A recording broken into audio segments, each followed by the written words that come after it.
ala hadhihi niyyah al-Fatihah.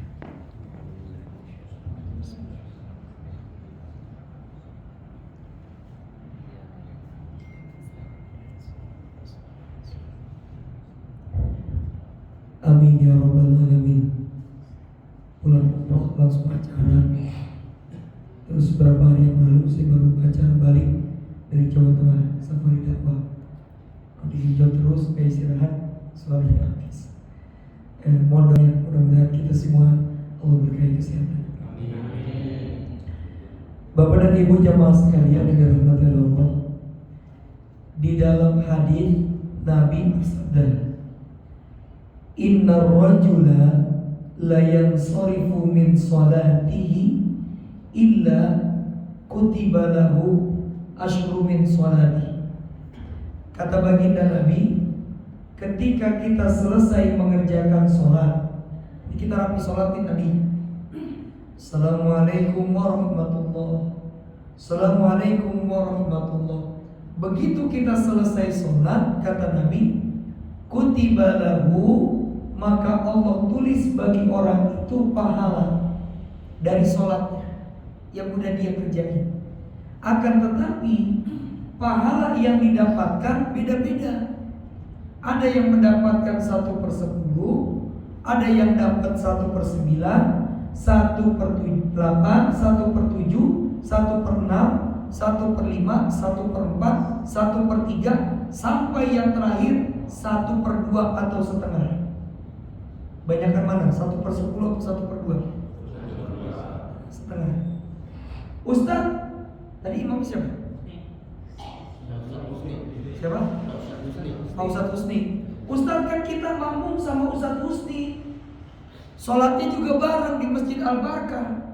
Kok kenapa begitu selesai sholat pahala kita beda-beda? Karena kata Nabi di dalam hadis riwayat Imam Al-Bukhari yang disampaikan oleh Sayyidah Aisyah Ummul Mukminin, idza nudiya lis-salati adbara syaitan wa lahu durat. Karena ketika selesai sholat tuh setan mulai bergerilya, Pak, godain kita biar gak mau ibadah. Apa lantas godaannya? Yang pertama, saat azan berkumandang, at-tafaqalu anis sholat. Mau ngerjain sholat tuh berat banget. Allahu Akbar. Kata setan, tar aja, baru juga azan. Nanggung nih sinetron, lagi seru. Makanya ada gak orang sholat zuhurnya 2:30? Ada. Di mana? Mau itu gangguan dia tuh, Pak. Yang kedua, kalau sudah kita dengar suara azan, kita segera nih, tadi azan berkumandang sholat isya dari Masjid Al-Barkah, Allahu Akbar, Allahu Akbar, langsung kita datang ambil wudhu ke Masjid Al-Barkah. Kalah tuh godaan dia pertama, berhenti dia, gak. Dia buat gangguan yang kedua, apa? Nusia an adadi rokaan, dibikin lupa kita bilangan rokaan sholat. Begitu sholat asar, Allahu Akbar, saya 2 apa 3 ini ya? 3 apa 4? Pernah begitu? Sering. Kalau kita bisa halau juga itu aman. Tadi Imam Ustaz Husni jadi imam, aman terus. Rokaat pertama, kedua, 3, 4, nggak lupa. Nggak mau dia ngalah setan. Dibikin lagi gangguan berikutnya apa? Yudhkaru manusia. Apa yang lupa di luar sholat, dibalikan ingatan itu ketika sholat. Bapak besok pagi jam 6 ke pasar sama istri belanja, pulang sampai rumah jam 7 bilang, "Mah, lihat kunci motor gak?" Lah, Mama mau tahu kan Papa yang tadi bawa. Papa taruh mana ya, Maya? Coba bantu nyari dari jam 7 sampai jam 11 gak ketemu itu kunci motor. Begitu sholat zuhur, Allahu Akbar. Oh iya, ada di kantong celana. Itu hal-hal gangguan itu. Maka saat kehusyuan kita ketika sholat terganggu, itulah yang menjadikan salah satunya nilai pahala kita beda-beda. Makanya tadi ketika sholat isya Allahu Akbar, ntar konsumsinya apa ya? Ada yang kepikiran ke sana, ada yang ABCD dan lain sebagainya. Itu berkurang. Yang kedua, yang mengurangi nilai pahala sholat kita apa? Barangkali tadi begitu sholat Allahu Akbar, dia nggak baca takbiratul doa iftitah. Dia nggak baca sunnah sholat ditinggalkan, yang makruh dikerjakan. Ini yang menjadikan nilai-nilai pahala kita beda. Begitu juga sama nih ketika ngaji. Ngaji ini kata Rasulullah di dalam hadis qudsi Allah berfirman, "Idza hamma 'abdi bihasanatin." Kalau hambaku kata Allah itu berniat kerjakan satu amal kebajikan, maka Allah tulis baginya pahala 1. Antar mau ngaji malam minggu maupun libur mau ngaji di masjid. Niat itu dia ngomong begitu siang, maka apa? Niatnya udah dapat pahala berapa? Terus malam ini dia datang, dia ikut pengajian, 1 itu berubah menjadi 10. Wal hasanatu bi asyri amsalihha kata Allah. Udah dapat pahala 10, dilipat gandakan lagi sama Allah, pahalanya menjadi 700 kali lipat. Maka para ulama-ulama hadis semua sepakat, pahala kebaikan yang kita kerjakan itu mentok pahalanya hanya sampai 700 kali lipat. Makanya di dalam Al-Quran pahala sedekah itu 700. Mathalul ladzina yunfikuna amwalahum fi sabilillah kamatsali habbah anbatat sab'a sanabil fi kulli sumbulatin mi'atu habbah. Perumpamaan orang-orang yang menafkahkan hartanya di jalan Allah seperti sebuah pohon yang memiliki 7 dahan, setiap dahannya punya 100 ranting. 700. Maka begitu juga kita hadir di majelis hari ini, malam ini, itu pahalanya mentok 700. Tapi ada yang nanti begitu keluar dari majelis ini, apa? Pahalanya beda-beda. Ada yang dapat 700 maksimal. Kenapa? Dia sambil ngikutin pengajian sambil nyatet. Ada yang 600, ada yang 500, ada yang 400, ada yang minimalis 10, bahkan ada yang lebih dari itu. Kenapa Ustaz? Kan kita datangnya sama, duduknya juga bareng-bareng. Barangkali pas lagi ngaji, ustadznya lagi ngajar, dia mau belum sapinya. Tuh yang ketawa tuh. Kenapa kok hanya beda-beda pas datang pengajian ini? Giliran lagi datang pengajian, dia sibuk main handphone. Maka itu yang menjadikan nilai pahala kita berbeda. Nah, kita kembali. Karena kekhusyuan sholat kita itu terganggu oleh gangguan setan. Karena ada nilai-nilai sunnah-sunnah sholat yang kita tinggalkan, makruh-makruh sholat yang pernah kita pelajari dulu, yang kita lakukan, yang menjadikan nilai pahala sholat kita berkurang. Maka bagaimana caranya selanjutnya menyempurnakan nilai pahala ini agar pahala sholat kita itu sempurna? Maka caranya kata Nabi yang pertama dengan sholat jamaah. Sholatul jamaati khairum min sholatil fardhi. Kalian kerjakan sholat berjamaah kata Rasul, karena sholat berjamaah itu lebih utama daripada kalian sholat sendiri, dengan perbandingan nilai pahala 27 derajat. Ini yang pertama. Sempurnakan pahala sholat kita dengan apa? Sholat barangkali bacaan Fatihah kita kurang, disempurnakan oleh bacaan Fatihahnya imam. Barangkali tadi kita ruku, pas lagi ruku kita mikir sesuatu, atau pas lagi sujud kita mikir yang mikirin imam. Begitu sujud, amat imam sujud. Nah, barangkali kekhusyuan kita yang kurang saat itu dilengkapi dengan sholat jamaah. Yashuddu ba'duhum ba'd. Yang pertama. Yang kedua, bagaimana cara yang kedua kita menyempurnakan nilai pahala sholat kita? Di dalam Al-Quran surah keempat, surah An-Nisa ayat ke-103, Allah Subhanahu wa ta'ala berfirman, A'udzu billahi minasyaitonir rajim. Bismillahirrahmanirrahim. An-Nisa ayat ke-103. Fa idza qadaytumus sholata fadhkurullaha qiyaman wa qu'udan wa 'ala junubikum. Fa idza qadaytumus sholata, Allah berfirman, apabila kalian telah selesai mengerjakan sholat, Assalamualaikum warahmatullahi, Assalamualaikum warahmatullahi, maka kata Allah, fadhkurullaha, di situ ada huruf fa. Fa di sini lil wasl, maksudnya apa? Tanpa jeda. Begitu selesai Assalamualaikum warahmatullahi, Assalamualaikum warahmatullahi, langsunglah kalian berzikir kepada Allah. Buat apa tujuannya? Menyempurnakan nilai pahala sholat kita. Jadi dengan apa? Dengan zikir. Bapak hadirin sekalian yang dirahmati Allah, Allah bilang, kalau kalian udah selesai sholat, berzikirlah kepadaku, kata Allah. Sebetulnya perintah zikir habis sholat cukup sampai di situ, benar gak? Tapi diterusin lagi ayatnya sama Allah. Apa? Qiyaman wa qu'udan wa 'ala junubikum.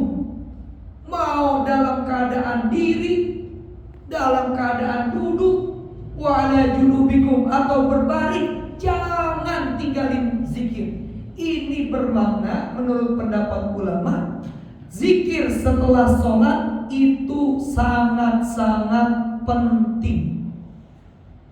Sampai Allah bilang, kalian kalau udah selesai sholat, zikir. Mau diri, mau duduk, mau berbaring, pokoknya zikir. Saking pentingnya. Jadi apa? Maka kalau ada orang tua pesan sama anaknya yang mau pergi, nah pokoknya nanti kamu di sana makan, jangan sampai nggak makan. Mau makan roti aja nggak apa-apa deh, yang penting pokoknya makan, jangan sampai perutnya. Saking pentingnya makan, makanya dinasihati seperti itu. Nah ini saking pentingnya zikir setelah sholat, bukan hanya menyempurnakan nilai pahala sholat kita. Apa kata Allah? Keadaannya sampai disebutkan. Nah sebelum saya lanjut, di sini saya mau menjelaskan. Ibadah itu ada ibadah yang mahdhah, ada ibadah ghairu mahdhah. Ibadah yang mahdhah yang mana Ustaz? Ibadah yang baku.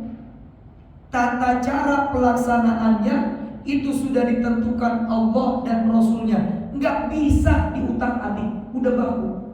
Contoh ibadah mahdhah apa? Sholat. Baik dari gerakannya, bacaannya, jumlah rakaatnya, itu udah baku. Udah dari sononya. Lagi males banget ya, sholat isya 2 rakaat aja, nggak boleh. Udah dari sono.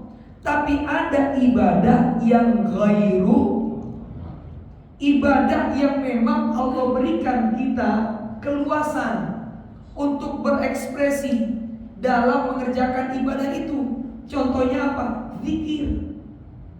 Di sini Allah bilang qiyaman, mau diri, mau yang zikir sambil diri, adakah tuh? Mau zikir yang sambil duduk, sambil sila begini, mau yang sambil berbaring, boleh. Zikir itu ibadah mah. Saya kasih analogika ringan begini Pak. Ini nanti selesai pengajian kan kita makan apa nanti? Apa? Enggak, nasi apa? Nasi uduk? Ya enggak, beneran nasi uduk. Nanti setelah pengajian kita makan nasi uduk. Intinya apa? Makan nasi. Itu intinya Pak. Kata beliau, tadi saya habis salaman sama orang, saya makan pakai sendok aja lah, takut ada bakteri. Enggak apa-apa. Yang penting intinya apa? Makan nasi uduk. Kalau saya di orang Betawi, loh kagak resep makan nasi uduk pakai sendok. Pakai apa? Pakai tangan. Nah, mau yang pakai tangan, mau yang pakai sendok, dua-duanya benar. Intinya apa tadi? Maksudnya apa, Pak? Zikir ini ibadah ghairu mahdhah. Prosesnya jangan dipermasalahkan. Mau zikirnya bersuara, subhanallah, subhanallah, subhanallah, subhanallah. Mau zikirnya diam, sedih-sedih. Mau bareng-bareng habis sholat, mau sendiri, saya nggak bisa, nggak khusyuk, saya maunya sendiri aja di pojokan. Boleh, jangan dipermasalahkan. Mau zikirnya pakai tasbih, mau zikirnya pakai tangan, mau yang pakai digital, silakan. Intinya apa tadi? Itu. Ini kadang-kadang enggak, Pak. Prosesnya dipermasalahkan. Wah, ini zikir habis sholat bersuara, bid'ah. Cepet amat ngomong bid'ahnya. Jadi bisa dipahami ya. Jadi kalau barangkali nanti Ustaz Husain tadi yang imam, Ustaz Husni, barangkali beliau berhalangan, lagi ada acara sama keluarga, terus tiba-tiba barangkali yang lain maju. Nah tiba-tiba yang lain biasanya dia zikirnya nggak bersuara. Begitu, Assalamualaikum warahmatullahi, Assalamualaikum warahmatullahi, dia diam aja. Udah gak usah dikata, gak usah pakai di habis, gak usah. Jadi apa, kita saling toleran, bisa dimengerti ya. Yang penting adalah Bapak Ibu hadirin sekalian yang dirahmati Allah. Jadi amalan kedua yang menyempurnakan nilai pahala sholat kita, pertama sholat jamaah, kedua zikir. Saking pentingnya zikir sampai disebutkan Allah di dalam ayat ini keadaan kondisinya. Lalu sekarang ma huwa dzikr. Apa itu zikir? Zikir di sini disebutkan zikir itu istihdaru syai' fil qalbi, menghadirkan sesuatu di dalam diri kita. Ntar di sini nasi uduk nih, Pak. Pakai bawang, sambal kacang, semur jengkol, kerupuk. Udah kebayang-bayang belum, Pak? Ayam. Itu tuh kita menghadirkan sesuatu itu, memvisualkannya di otak kita, itu yang disebut zikir. Nah, cuman kalau zikir itu secara bahasa, kalau zikir secara istilah apa? Fi'lul awamir wajtinabun nawahi, mengerjakan semua perintah Allah, meninggalkan larangannya. Wa yashmalu tasbih wa tahmid wa tahlil wa takbir, termasuk di dalamnya kita mengucap kalimat subhanallah, alhamdulillah, Allahu akbar, la ilaha illallah. Di sini ulama Pak mengucapkan jahron wa sirron, mau suara mau. Ini ulama udah sepakat semua. Kenapa sekarang ada orang-orang yang memperdebatkan? Udah jadi dah, gak usah pakai diperdebatkan. Intinya apa? Kita berzikir kepada Allah. Mau yang pakai suara kek, mau sendiri, mau bareng-bareng, silahkan saja. Gak usah dipermasalahkan. Wa qira'atul Quran, ini pun bagian dari zikir. Wa nahwa zalika mimma syara'ahu min aqwal wal af'al. Jadi semua bentuk-bentuk ibadah yang kita tunjukkan kepada Allah itu adalah bagian dari zikir. Jadi zikir itu luas, nggak cuma kita subhanallah, alhamdulillah, walhamdulillah, astagfirullah, enggak, luas. Termasuk bacaan apa? Quran itu pun zikir dan lain sebagainya. Baik. Yang selanjutnya, zikir setelah sholat tadi saya sampaikan begitu penting. Allah tegaskan dalam surah An-Nisa ayat 103. Apa keutamaannya? Satu, dengan berzikir setelah sholat kita akan mendapatkan apa? Kesuksesan dan kebahagiaan dunia akhirat. Sebetulnya orang kalau konsepnya tahu Pak, mau sukses ini caranya sederhana. Apa? Jaga sholat, bahagia dunia akhirat. Itu aja. Azan berkumandang, Siapa tadi yang azan? Raffi. Oh Yafi. Tadi Yafi azan. Hayya 'alas shalah. Dirikanlah sholat. Kerjain sholat, kata Allah. Setelahnya hayya 'alal falah. Apa kata Allah? Kesuksesan. Al-falah itu kalau buka di dalam kamus, sukses, an-najah. Apalagi al-falah itu sukses, kebahagiaan, kemenangan akan kamu dapat. Orang dirikan sholat, didapatkan setelahnya sukses, bahagia, kemenangan. Tapi kenapa kok ada orang habis sholat dia nggak dapatkan di al-falah? Bener ya? Berarti ada apa nih? Ada ruang kosong di antara ini. Coba kita buka Al-Quran, surah Al-Jum'ah, ayat yang ke-10. Allah berfirman, wa idza qudiyatis sholatu fantasiru fil ardi wabtaghu wadhkurullaha katsiran la'allakum. Kita kita konsen di akhir ayatnya, Bang. Wadhkurullaha katsiran. Berzikirlah setelah sholat itu kepada Allah sebanyak-banyaknya. Terus apa yang kita dapat setelah zikir, setelah sholat? Apa kata Allah? La'allakum tuflihun. Maka kamu akan menjadi orang sukses, orang bahagia dunia akhirat, dan meraih kemenangan. Itu konsepnya, Pak. Tuflihun dengan al-falah itu sama. Kalau tuflihun fi'lul mudhari', kalau al-falah itu jadi isim. Jadi kan kata di bahasa Indonesia, bahasa Inggris, bahasa Arab sama. Kata kerja bisa berubah menjadi kata benda. Makan, kata kerja, ditambahi akhiran an, makanan, jadi kata. Begitu juga tuflihun, apa kata bendanya? Al-falah isimnya. Apa artinya? Kemenangan, kesuksesan. Maka sekali lagi, pengen meraih kesuksesan, kebahagiaan dunia akhirat dengan cara apa? Zikir setelah sholat. Nanti saya mau lanjut ke cara lagi, tapi saya usahakan nanti sampai. Nanti saya sebutkan di dalam kitab ini zikir yang diajarkan langsung malaikat Jibril kepada siapa? Bukan kepada saya. Saya bukan Mama Gupron. Kepada siapa? Zikir ini diajarkan malaikat Jibril kepada Rasulullah, lalu Rasul mengajarkannya kepada putri dan menantunya. Nanti kita buka zikirnya apa ya. Yang kedua, apa keutamaan dari zikir setelah sholat? Ini sering disampaikan oleh para guru. Dengan berzikir kita akan dapatkan ketenangan jiwa, ketenangan hati, nggak gampang galau. Ada orang bilang begini, wah Ustadz, yang namanya hati tenang, hati senang, itu mah kalau punya duit, kalau punya materi. Kata siapa, Pak? Saya punya jamaah, rumahnya tingkat, mobilnya itu di pelatarannya 5, yang Lamborghini masuk ke dalam rumahnya naik lift. Tapi apa? Tiap sebulan sekali harus ke psikiater.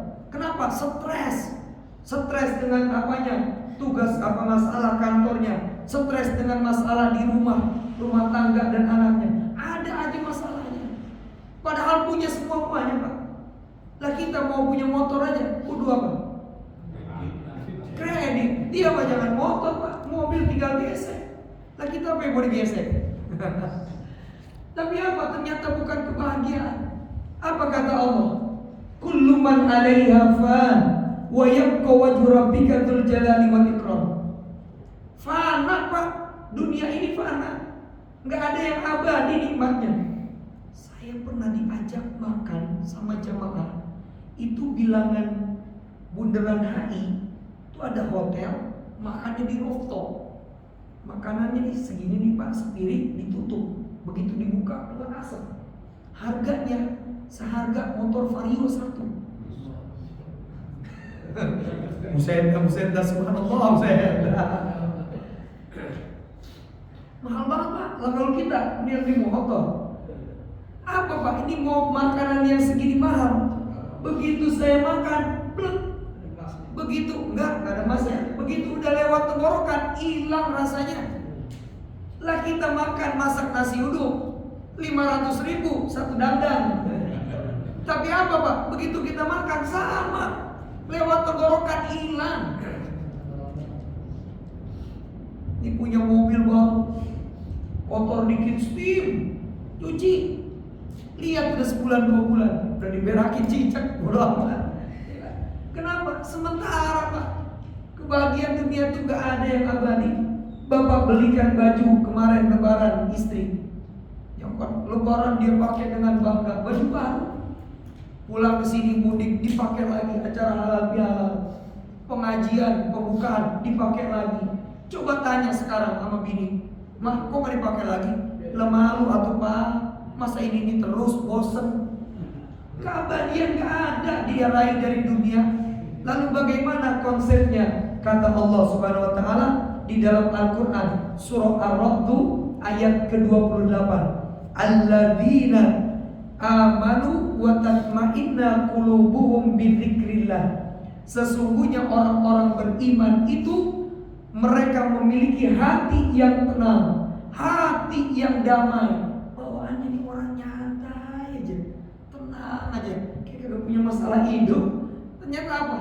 Dia punya fondasi kuat. Apa itu? Bidzikrillah. Zikirnya sama Allah, ditekanin sama Allah. Ala bidzikrillahi tatmainnul. Ayo yang lain ikut juga zikir agar kalian hatinya tenang. Ada jamaah WA, Ustaz, rumah tangga saya di ujung tanduk. Ayo coba sholat tahajud, zikir. Udah Ustaz. Kenapa kok gak ngefek? Sekarang gini, ini beliau ini masih muda. Dari beliau umur segini, Hafiz juga masih muda tuh, udah rajin olahraga. Nanti di usia-usia 60-70 badannya masih sehat. Kenapa? Ya Allah, mudahin jamaah buat dapat ilmu yang manfaat ya Allah. Ini contoh nih, ini mereka masih muda nih. Dari masih muda mereka rajin olahraga, lari, jogging, dan lain sebagainya. Umur udah 60-70 masih. Kenapa masih sehat? Rajin dari muda.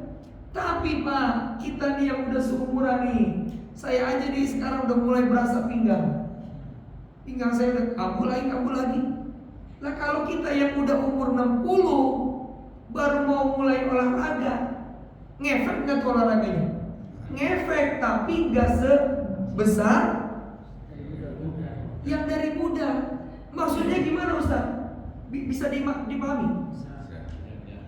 Orang zikir, setiap saat dia zikir sama Allah. Habis sholat dia zikir, dia ada waktu kesempatan dia zikir, gak diem, zikir terus di berbagai kesempatan.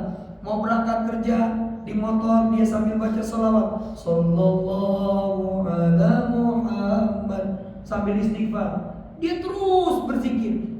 Tiba-tiba apa? Datang masalah, Allah berikan. Ini udah pasti masalah Allah kasih buat kita. Walanabluwannakum bisyai'in minal khauf wal ju' wa naqsin minal amwali wal anfusi wath thamarat wa basyiris sabirin. Pasti Allah kasih ujian buat kita. Rasa takut, masalah ekonomi, kelaparan, anak, dan lain sebagainya. Diuji kita semuanya. Tapi apa? Kalau orang-orang yang udah senantiasa zikir, wadhkurullaha katsiran, begitu ada masalah, apa? Mentalnya kuat. Dia bilang apa? Hai masalah yang besar, sesungguhnya aku punya Allah yang maha besar.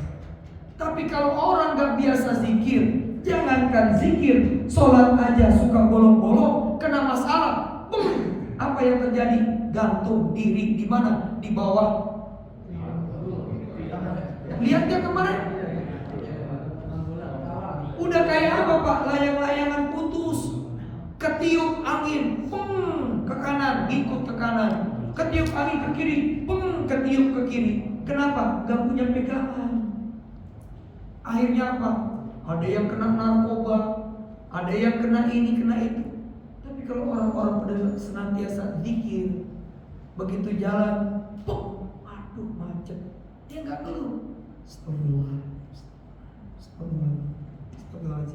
Tuh terus ada masalah, efeknya juga kata Allah apa? Langsung. Nah, jadi kalau kita mau zikir setelah sholat itu apa? Fungsinya yang kedua, akan mendatangkan ketentraman jiwa dan kedamaian hati. Gak bakalan gampang gusar, gak gampang galau, gak gampang dikit-dikit pusing banget. Gak begitu tuh. Ya, bawaannya tenang, bawa hidup ini. Nah, sekarang sebaliknya, kalau kita nggak zikir kepada Allah habis sholat, bukannya Allahumma antas salam, dia Allahumma lantas. Apa dalam surah Al-Baqarah 152? Allah berfirman, "Fadhkuruni adkurkum." Kalian zikir, ingat kepadaku di berbagai kesempatan, kata Allah, aku akan ingat sama kalian. Nih Pak, ada orang kadang begini Pak, saudara 5 nih bersaudara, kan kadang ekonominya gak sama. Ada satu yang paling nonjol, kaya, diajak kumpul keluarga gak mau, ditelepon gak diangkat, di WA gak dibales, diajak pulang mudik lebaran gak mau. Tiba-tiba apa? Diuji coba sama Allah, kolaps, bangkrut, rumahnya disita, ininya disita. Datang, siapa yang pertama dicari? Saudaranya. Apa kata saudaranya? Dulu giliran ada dicari gak pernah mau nemuin, sekarang giliran susah datang ke. Bener gak? Ada omongan-omongan kayak gini kan ya maklum ya, biasa ya. Bener ya? Itu seakan-akan Allah tuh mau bilang begitu. Ya meskipun Allah gak begitu.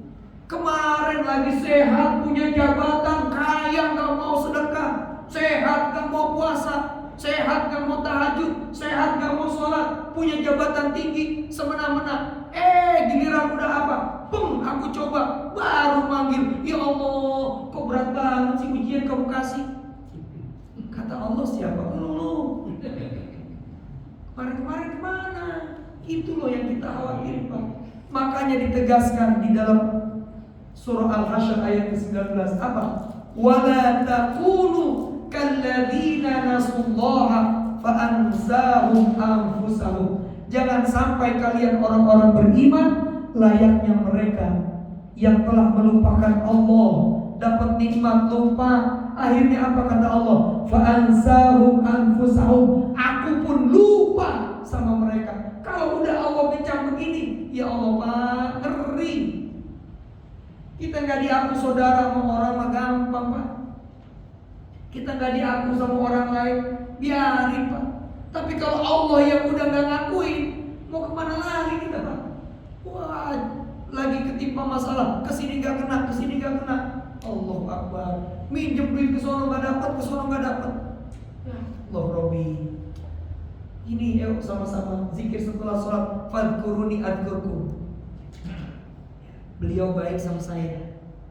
Tiap hari masak, saya dibawain sayur asem, saya dibawain tempe, selalu. Satu ketika saya punya rezeki, di rumah ada banyak apa? Ini saya kasih. Kenapa? Ada timbal balik. Ketika kita zikir kepada Allah, fadhkuruni adhkurkum. Aku ingat kalian. Begitu ada masalah, ya Allah, ini besok anak saya mau ujian. Apa kata Allah? Hai malaikat, aku mendengar suara yang senantiasa memanggilku setiap malam di waktu tahajud. Kenapa dia? Turun malaikat. Ya Allah, dia ada masalah, anaknya besok mau ujian. Wahai malaikat, mudahkan. Jadi enak hidupnya nih Pak. Terakhir, begitu banyak kemuliaan-kemuliaan yang didapat dari berzikir kepada Allah setelah sholat. Yang terakhir, yang keempat, ada di dalam hadis riwayat Imam Muslim nomor hadis ke-2074. Rasulullah SAW bersabda, La yaq'adu qaumun yadhkurullaha. Tidaklah duduk bersama-sama sekelompok manusia. Nah, tadi tuh di sini nggak disebutin duduknya kapan. Apa habis sholat? Apa di luar? Tidaklah duduk sekelompok manusia terus ngapain? Yadhkurullah, mereka zikir kepada Allah. Berarti kalau begitu zikir bersama-sama boleh kan? Ini hadisnya riwayat Imam Muslim nomor hadis ke 2074. Makanya jangan main salah-salahan aja dikit-dikit bid'ah. Itu kan di sini di hadisnya nggak disebutin. Nah, kecuali disebutin waktunya. Jadi setelah sholat pun boleh. Apa yang terjadi? Setelah dulu ada almarhum Kiai Haji Arifin Ilham. Beliau yang mempopulerkan zikir setelah bersama berjamaah. Yuk sama-sama. Subhanallah walhamdulillah wa la ilaha illallah wallahu akbar wa la haula illa billah. Coba sekali lagi. Subhanallah walhamdulillah wa la ilaha illallah wallahu akbar wa la haula wa la quwwata illa billah. Ya Allah, semoga semua yang hadir bisa melaksanakan ibadah umroh. Ini biasanya saya kalau bawa jamaah tuh kayak kemarin itu pas lagi sa'i kita baca itu tuh, kita resepi gitu ya. Bismillahirrahmanirrahim. Ketika orang berduduk bersama berzikir kepada Allah, zikir setelah sholat, apa kata Nabi? Illa hafathumul malaikah, maka malaikat Allah menaungi mereka. Jadi saat kita zikir setelah sholat bareng-bareng ataupun zikir di luar sholat bareng-bareng kayak tadi, malaikat di atas kepala kita menaungi kita, lalu berkata, hai kalian yang saat ini sedang berzikir kepada Allah, halummu ila hajatikum, apa yang menjadi hajat kalian, panjatkan doa kepada Allah, maka akan aku aminkan doa kalian. Yang kedua, wa ghasiyatuhumur rahmah, lalu Allah turunkan rahmatnya kepada mereka yang berzikir setelah sholat itu bareng-bareng. Kecuali lagi mau ada pengajian bolehlah dipersingkat. Tadi pagi tuh lagi mau ada suding, zikirnya dipotong, gak masalah. Tapi di luar itu terus kita berzikir. Kenapa? Allah turunin rahmat. Wa an wa nazalat alaihimus sakinah, dan Allah turunkan kepada mereka apa? Ketenangan. Kalau ada orang mau nikah, apa? Pas setelah akan kita ucapkan, semoga menjadi keluarga sakinah, mawaddah. Mau dapat rumah tangga yang seperti itu, sakinah, mawaddah, warahmah, jadikan rumah kalian, apa kata Nabi? Perbanyak berzikir setelah sholat. Maka Allah bilang nih, apa? Wa ghasiyatuhumur rahmah, diturunin rahmat tuh ke rumah tangganya. Wa nazalat alaihimus sakinah, diberikan ketenangan dalam rumah tangganya, enggak berantem mulu. Tiap hari tetangganya dengar piring dibanting, ya kan? Penggorengan dilempar, la ilaha illallah. Maka ini kalau kita, dan yang terakhir kata Nabi apa? Wa dzakarahumullahu fi man indahu, maka malaikat yang berada di sekeliling mereka dan tempat-tempat nih, tembok, karpet, semuanya apa? Akan bersaksi di hari kiamat, bersaksi di hadapan Allah.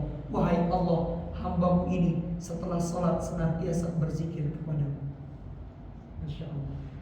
Nah, banyak banget keutamaan daripada zikir setelah sholat. Saya batasi. Sekarang yang terakhir saya sebutkan 4. 1, 2, 3, 4, 5, 6, 7 halaman, 7 lembar. Apa itu Ustaz? Zikir setelah sholat. Ini baru dari 1 buku. Itu di mobil saya masih ada 4 buku lagi. Ini dari buku ini aja 4, ada berapa? 7 lembar. Kalau dibaca ini zikir dari awal sampai akhir sholat, sampai akhir 1 jam kagak kelar, Pak. Maksudnya bagaimana? Ini begini. Ini Rasul minum susu. Di kesempatan lain Rasul minum air putih.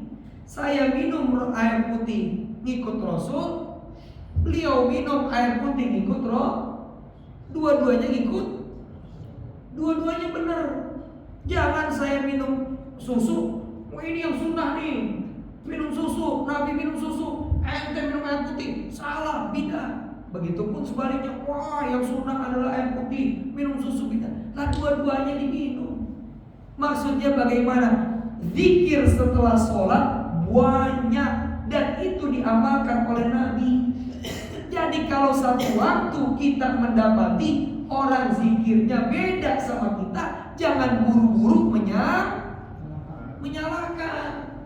Barangkali tadi tuh, oh dia ngikutnya ngambil minum susu, oh saya ngambilnya air putih, begitu. Ini saya kasih analogi ringannya begitu. Nah, zikir ada 7 lembar dari satu kitab ini. Kita kupas satu-satu. Tapi saya sebutkan 4 saja waktu. Pertama, An-Thauban. Hadis ini diriwayatkan dari Thauban radhiyallahu anhu. Masih ingat gak kisahnya Thauban? Pernah saya ceritakan di sini. Thauban itu tinggalnya di mana? Di Masjid Quba. Jadi masjid yang pertama kali dibangun oleh Rasul di kota Madinah adalah Masjid Quba, bukan Masjid Nabawi. Ya, jadi sampainya Nabi pas hijrah bangun Masjid Quba. Jarak Masjid Quba ke Masjid Nabawi kalau jalan kaki itu 1,5 jam atau kurang lebih sekitar 1,5 sampai 2 jam. Nah, Thauban ini rumahnya di Masjid Quba. Sholatnya 5 waktu di mana? Di Masjid Nabawi. Jamaah di mana? Di Masjid Nabawi sama Rasulullah. 2 jam Pak perjalanan kaki. Lah kita dari rumah ke Masjid Al-Barkah berapa jam? Ada yang 1 jam 30 menit. Tapi lihat, begitu mau meninggal dunia, Thauban itu diperlihatkan pahala kebaikannya. Thauban berkata begini sebelum meninggal, ya laitani ab'ad, andaikan saja lebih jauh, andaikan saja lebih jauh. Bininya kagak ngerti, ini abang gua mau meninggal apa jadi begini ya, igo-igo begini. Biar jauh, biar jauh. Apa nih biar jauh? Bini kedua? Bukan. Udah berproses. Datang Rasul, apa kata Nabi? Jibril memberitahukan aku, sebelum wafat suamimu diperlihatkan pahala langkah kakinya kemana? Menuju. Maka dia bilang, andaikan saja rumahku lebih jauh lagi. Udah 2 jam masih minta lebih. Masya Allah. Apa yang terjadi Pak? Maka langkah kaki kita pernah saya sampaikan di sini. Ya, kaki diangkat, ditulis pahala kebaikan. Kiri diangkat, dihapuskan 1 dosa dan diangkat 1 derajat. Wa inna aqzamakum ajron ab'adukum dar. Yang paling gede pahalanya yaitu rumahnya yang paling jauh dari masjid. Maka biar kayak Thauban ke masjid 2 jam. Kalau begitu Bapak muter dulu kemana? Dah, masjidnya pindah dah. Kata Thauban, kita kembali. Thauban ngomong begini, karena Rasulullah SAW. Sebelum saya lanjut, Thauban itu kalau sembahyang dia selalu duduk di pojok. Di pojok sebelah kanan, di barisan pertama. Jadi apa? Selalu ngelihat. Apa kata Thauban? Karena Rasulullah SAW idza insarafa min salatihi, Nabi kata Thauban begitu selesai sholat, apa yang dibaca? Istighfarullah salatan. Nabi baca istighfar 3 kali. Itu yang selalu aku lihat. Nabi selesai, Assalamualaikum warahmatullahi, Assalamualaikum warahmatullahi. Sekarang saya tanya, kata Thauban, Aku ngeliat Nabi habis sholat istighfar berapa kali? 3. Contoh Pak. Ini saya selesai sholat. Assalamualaikum warahmatullahi. Assalamualaikum warahmatullahi. Bapak tahu nggak saya baca istighfar? Berarti dari hadis ini Nabi bersuara apa enggak? Nggak jawab, bersuara apa enggak? Karena kalau Nabi diem doang, ini anggap gini ya. Assalamualaikum warahmatullahi. Assalamualaikum warahmatullahi. Dia tahu Nabi baca istighfar 3 kali dari mana? Karena Nabi. Nah inilah orang-orang yang mengatakan zikir habis sholat bersuara kok nggak boleh. Lah dari mana tahu Bang? Pastikan dari situ Rasulullah terdengar suaranya. Astagfirullahaladzim. Astagfirullahaladzim. Astagfirullahaladzim. Ketika saya baca begitu, beliau yang selalu sholat di belakang saya berani bilang apa? Saya kalau dulu waktu Ustadz masih hidup, Ustadz itu apa? Ustadz kalau habis sholat selalu istighfar 3 kali. Kenapa? Karena beliau lihat dan dengar suara saya. Benar kan? Nah kalau saya diam, tahu gak setiap apa yang saya baca? Bisa dipahami? Terus istighfar itu banyak bacaannya. Paling pendek astagfirullahaladzim. Boleh. Mau panjangan dikit astagfirullahaladzim wa atubu ilaih. Boleh. Lebih panjang dikit lagi astagfirullahaladzim alladzi la ilaha illa huwal hayyul qayyum wa atubu ilaih. Monggo. Mau sayyidul istighfar Allahumma anta rabbi la ilaha illa anta khalaqtani wa ana abduka dan seterusnya. Boleh. Yang penting setelah sholat, setelah istighfar 3 kali, apa kata Sauban? Waqala. Setelah itu Nabi membaca doa ini. Allahumma antas salam wa minkas salam tabaraka ya zal jalali wal ikram. Lah kok pendek amat Ustaz? Biasanya kita bagaimana? Allahumma antas salam wa minkas salam wa ilaika ya'udus salam fahayyina rabbana bisalam wa adkhilna jannata daras salam tabarakta rabbana wa ta'ala ya dzal jalali wal ikram. Tapi di dalam hadisnya ini 3. Jadi makanya nanti kalau ada imamnya bacanya cuma pendek begitu jangan disalahin. Ini dia lupa apa enggak hafal ya? Enggak. Dia ngambil dari hadis yang ini. Hadisnya Sauban. Ustaz saya pengen hafalin. Ya nanti cari aja, ada di YouTube tuh. Ya ada salah seorang vokalis tuh. Ya, bisa Sabian namanya. Allahumma antas salam wa minkas salam tabarakta ya dzal jalali wal ikram. Ini dibaca ini. Jadi mau baca yang Allahumma salam yang panjang boleh, yang pendek juga. Nah maka dari hadis pertama ini zikir setelah sholat apa? Yang paling pendek ini. Lagi buru-buru nih, bisa buru-buru nih, mau kondangan, mau apa? Minimal jangan tinggalin ini. Istighfar 3 kali, setelahnya Allahumma antas. Kalau emang betul-betul ada keperluan. Lalu yang kedua, nih saya pilih-pilih aja nih. Saya bacakan 4. Ada nggak yang habis sholat zikirnya baca kulhu sama al-falaq anas? Ada? Angkat tangan, siapa aja? Nggak apa-apa. Itu dalilnya dari mana? Saya jujur Pak, saya nggak pakai tuh zikir itu. Beliau pakai, ya nggak apa-apa. Tadi beliau bener. Dalilnya mana Ustaz? Nih hadisnya. An Uqbah bin Amir. Kata Uqbah bin Amir, amarani Rasulullah sallallahu alaihi wasallam. Rasul memerintahkan aku apa? An aqra'a, untuk membaca dubura kulli sholatin, setiap habis sholat kulhu al-falaq anas. Ada hadisnya. Silahkan.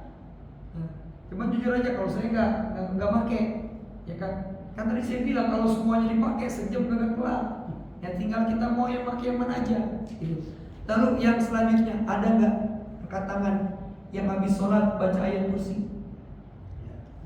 Ada? Ada beberapa yang ngamalin. Hadisnya mana Ustaz?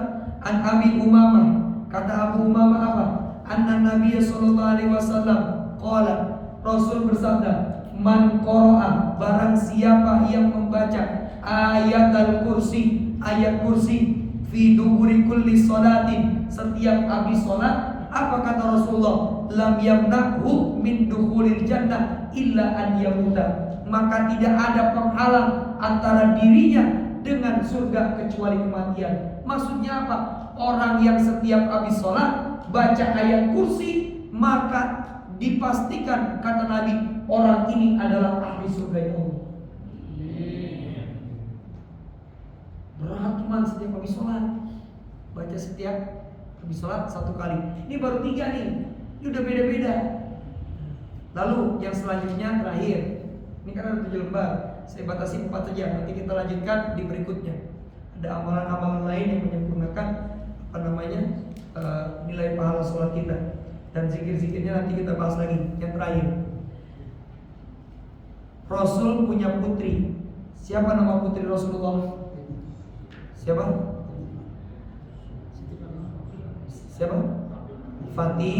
Fatimah. Nama putri Rasulullah Fatimah. Gelarnya Az-Zahra Al-Batul ya. Cuman kan ini wanita mulia, nggak patut kalau kita manggil wanita-wanita mulia itu langsung namanya. Saya manggil beliau bapak, ya kan? Ustadz antum manggil saya ustadz. Kan kalau antum langsung manggil nama saya kan kurang pantas, kurang sopan. Begitu juga kan kita saling memanggil pak, bu dan sebagainya. Maka biar lebih beradab, kita panggil sebelum namanya dengan kalimat Sayyidati, Sayyidah Fatimah. Cuman orang Indonesia demen yang singkat-singkat. Sayyidah disingkat jadi Siti. Kalau laki-laki Sayyidi disingkat jadi Sidi.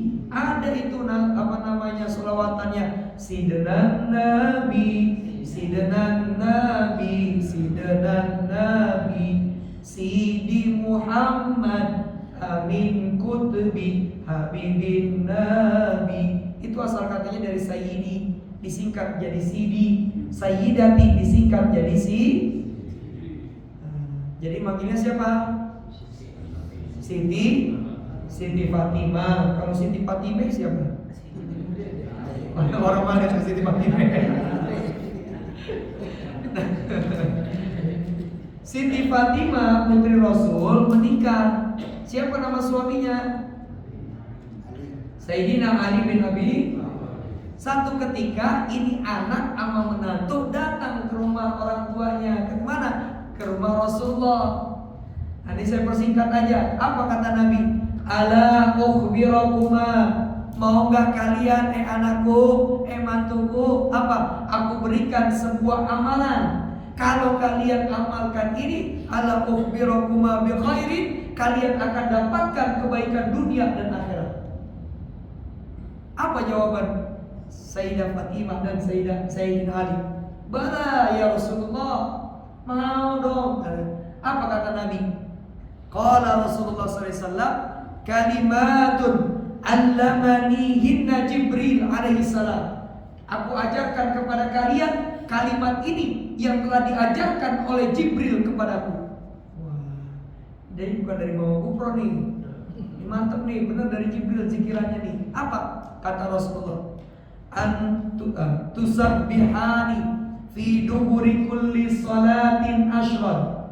Jangan tinggalin, selesai sholat kau ucapkan Subhanallah berapa? Ashran, 10 kali. Wa tuhammidani ashran, setelahnya Alhamdulillah 10 kali. Wa tukabbirani ashran, lalu Allahu Akbar 10 kali. Lah Ustaz, bukan 33. Yang 33 hadisnya lain lagi. Entar ini yang beda ya. Jadi mau yang pakai 33 boleh, mau yang pakai ini juga. Kayak tadi tuh Allah manta salam, ada yang pendek, ada yang. Jadi apa yang dibaca tadi habis sholat? Subhanallah berapa? Alhamdulillah, Allahu Akbar. Nggak berhenti sampai di situ. Lalu kata Nabi, wa idza awaituma ila firasyikuma, kalau kamu mau tidur, kata Nabi, baca lagi apa? Tusabbihani talatan wa talatin. Baca lagi sebelum tidur, subhanallah 33 kali, alhamdulillah talatan wa talatin 33 kali, Allahu akbar 3. Di sini dibilangnya apa? Salatan wa arba wa salatin. Coba subhanallah berapa? Alhamdulillahnya berapa? Allahu akbarnya berapa? Digabung jadi berapa? 100.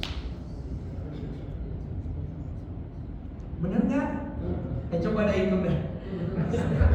Subhanallah 33 tambah alhamdulillah 33 jadi berapa? 66 tambah lagi 34 berapa? 100. Nih kalimat kata Nabi yang diajarkan Jibril kepadaku, kalau kau amalkan ini akan kau dapatkan kebaikan dunia dan akhirat.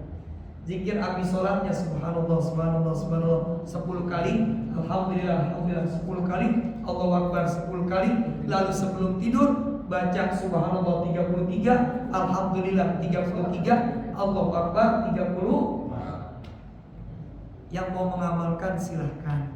Tapi kalau mau mengamalkannya yang 33 juga monggo. Yang 33 bagaimana Ustaz? Nanti pertemuan selanjutnya kita bahas ya, apa keutamaannya.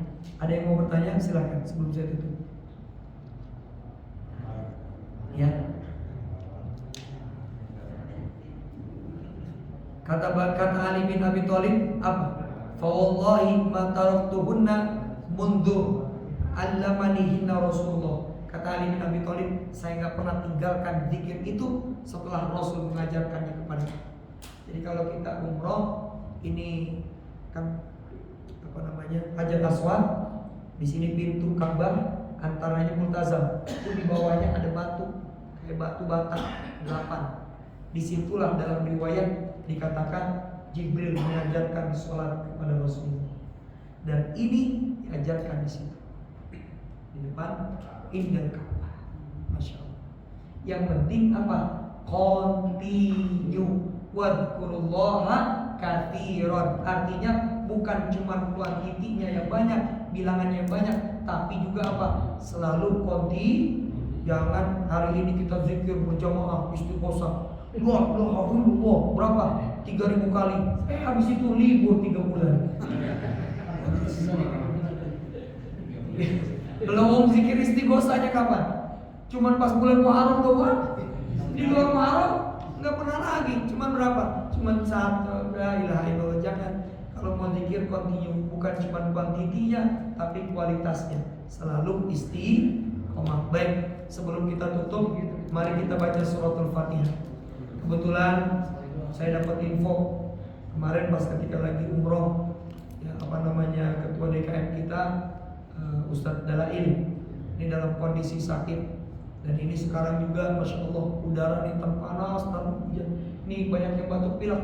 Ya, kita berdoa kepada Allah dengan kemuliaan hadir di majelis ilmu dengan bersama-sama membaca suratul Fatihah. Semoga dengan berkah suratul Fatihah ini keluarga, sahabat, kerabat, tetangga, jamaah kita, terkhusus ketua DKM kita Mukarram Ustadz Dalail yang sakit, Allah angkat penyakitnya, diberikan kesembuhan, bisa kembali sembuh seperti sedia kala. Dan kita yang hadir, semoga senantiasa Allah berkahi kita dengan kesehatan, Allah panjangkan umur kita, dikabulkan hajat-hajat kita, dan dilancarkan segala urusan kita, serta dijadikan keluarga dan keturunan kita orang-orang saleh dan salihah. La hadhihi niyya wa la kulli niyatin salihah bihaqqi sayyidina Muhammadin sallallahu alaihi wasallam. Al-Fatihah.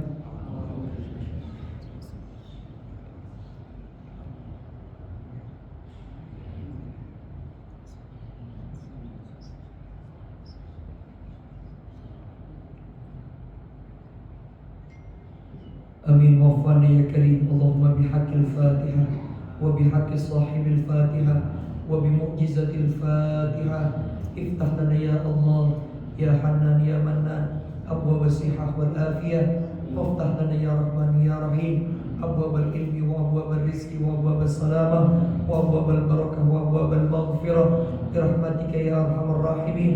رب اغفر لنا ذنوبنا ولوالدينا ولمشايخنا ولمعلمينا ولجميع من في القبور من المسلمين والمسلمات إنك أنت الغفور الرحيم.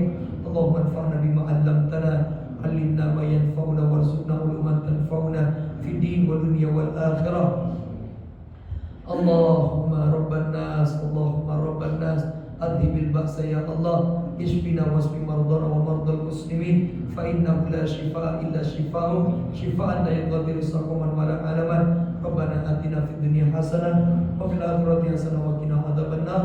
وصلى الله على سيدنا محمد walhamdulillahi rabbil alamin. Mari sama-sama kita tutup dengan bersama membaca doa kafaratul majlis. Subhanakallahumma wa bihamdika asyhadu an la ilaha illa anta astaghfiruka wa atubu ilaik. Assalamualaikum warahmatullahi wabarakatuh. Alhamdulillahirabbil alamin. Telah kita pada malam ini. Semoga ilmu yang kita dapatkan bermanfaat untuk kita semua. Amin.